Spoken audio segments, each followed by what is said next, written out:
This is a thermal shell model. From here also you will find various other entries. Also look at the definition of this thermal shell.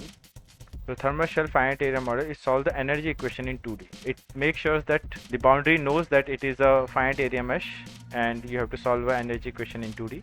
And the coupling with 3D is done through temperature coupled base. We have to add source term on the set. You can also add the source term that we have added already. So with this we have added different boundary conditions, and here we let it know that the FA mesh region is called this, and it knows that this bottom is defined as sealing shell.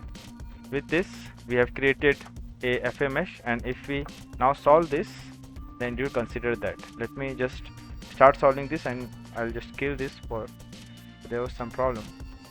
Solid finite area TS sealing shell not found. I think we did a typo somewhere. Solid finite area, spelling mistake, SCEIA. Let's save all and now again run.